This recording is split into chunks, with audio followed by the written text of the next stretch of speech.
Yeah, it's your man. Thank you for watching ESPNF. Thank you. Welcome back. It's your man Essie Lina. Yes, sir.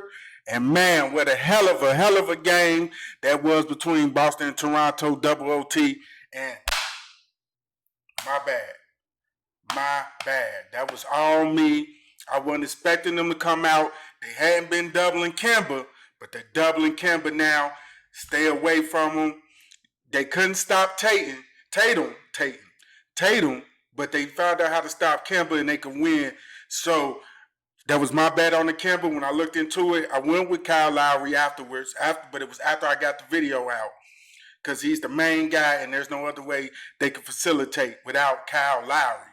So my bad on that. So we going to get into this one and we jumping off dribble Kyle Lowry. This game is going to be one of the best ones played, and I'm looking forward to even go back into double OT. It can go back into double OT, and Kyle Lowry will be leading the Toronto Raptors, the reigning champs, not to be bounced out of the playoffs. He will be playing all the minutes he can. He just might play the whole game and don't sit down at all. And we know what force Kyle Lowry is on how he facilitates the ball, goes in, dribbles, shoots, assists. Outside of Van Fleet, it's in Kyle Lowry's hands. So I am jumping off the slate right, Kyle Lowry. Then we jumping right to Van Fleet. The other one I was saying that facilitates the ball, that has the most usage. Siakam hasn't been showing up as much, and I'm expecting Van Fleet to have to hit those threes. Yes, sir. Yes, sir. You're going to need that energy, man. They're going to need it because they trying to stay in this playoffs. They don't want to be bounced out by Celtics, and the Celtics don't want to get bounced out. Celtics let those boys come back, and they had them down those games. But I'm looking for Van Fleet, play all the minutes that he can, the whole damn game. Then I'm jumping to the Celtics side, and I'm giving you Jaylen Brown. Yes, sir. We've been on that Jaylen Brown train, and it's been paying off. Some people don't like the way his style of basketball is, and depending on the game, if he gets hot, he stays hot, and they go with him.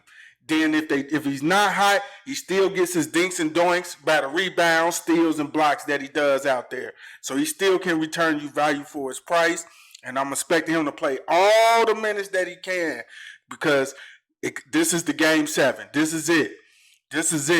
And this game is liable to go into the double OT. And if you had stacked the game, like I say before the show, stack both games, you was in the green. Then we jump into Jayson Tatum. So we paying up for our guys today. And we paying up for Tatum too. So Tatum coming in, they are pressuring. They're trying to take Kemba's 30, 40 points away. They're trying to take Kemba's 25 points away and live with Tatum because they can't shut down Tatum at all. But you can see that they were stopping Kemba. So Tatum is liable to go bonanza on this slate, trying to drive his team, the Celtics, into the next round of the playoffs and not get bounced off by the Toronto Raptors. So I'm expecting Tatum. These are the main guys to play every single fucking minute on the court. So he should be definitely out there bringing back what he needs to pay off his salary. Then we got to get some value. We got to get value to go get these guys. So I went down to Zubac. He's getting at least 30 minutes out there against Denver. He's going to be needed out there for his rebound and blocking. And Zubac, I can live with his 20 points, 20-something odd points, long as the Boston and Toronto game goes off like it's supposed to. So Zubac is the center that I am looking for tomorrow to go ahead and pay down because I need to pay down because I'm paying up for those other guys. And then for the studs of the day, we got Nurkic. And you know, Nurkic, they're going to have to give it his all.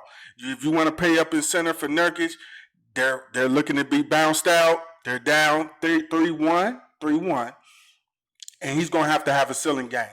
And then you got Jamal Murray. He has to have a ceiling game. Kawani's having good games, but there's no pressure on him to go out there and ball crazy for the price that he's at. So I'm not too certain if I'm going to go pay up for that Kawani game. If Denver can't keep it a game, he's not having to put out as many points. So you can look to Jamal, be contrarian, and go Jamal Murray and Jokic and Kawhi on the other slate. Stack that because you know what, they might come in and give a fight, and if it goes into OT, then you got that one stacked. Then for the value of this night, we got Ibaka who can sit out there and shoot those threes. Then I'm giving you Brad Watermaker because it seems like with the usage of Kemba going down and they're trapping him more and more and more, they're throwing Brad Watermaker out there to confuse him, to get rid of that trap. And Watermaker, if he hits his threes, his open threes, he can return that value for that price. He's damn near mint. Then you got Michael Porter Jr., who's always up in the air. Malone is he gonna keep him out there and let him get hot? Porter Jr. might have to get hot for them boys to do something.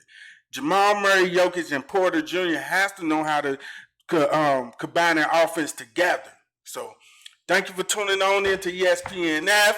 I'm your man, Echelon. Please go ahead and watch my quarterback week 1 GPP values. I'm coming out with the running backs tomorrow, then the wide receivers, then the tight ends. And Saturday, I will have my picks up for the first week of the NFL season. So make sure you tune in.